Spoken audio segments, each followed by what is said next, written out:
Edhe pse sot ai nuk mban asnjë post politik, Lulzim Basha gjatë karrierës së tij ka mbajtur shumë funksione të larta. Tani, tërhequr nga politika, ai bën jetën midis Shqipërisë dhe Hollandës, ndërsa bizneset e Bashës më fitimprurse janë në Shqipëri.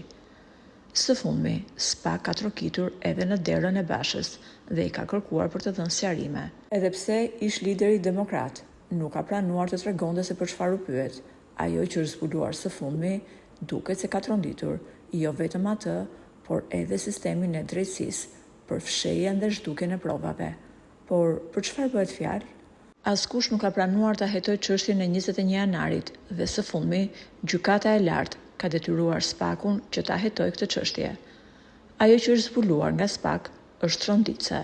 Kjo, sepse në dorë të SPAK tashmë është një audio përgjim i ditës kur ndodhen protestat dhe dëgjohet çdo komand që është marrë, por çuditërisht audio përgjimi ndërpritet kur personi në lidhje thot se po të kalojë në linjë ministrin e brendshëm, që në ato vite ishte Basha, dhe më pas vijon, merr urdhrat nga ai dhe zbatoi.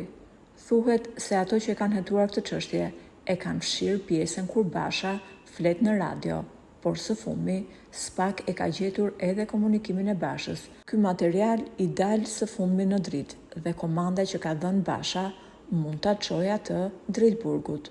Tashmë, hetimet po zhvillohen në mënyrë sekrete, por kur të zbardhet e vërteta, do të tronditet jo vetëm politika, por edhe ato prokurorë që tentuan të zhdukin provat.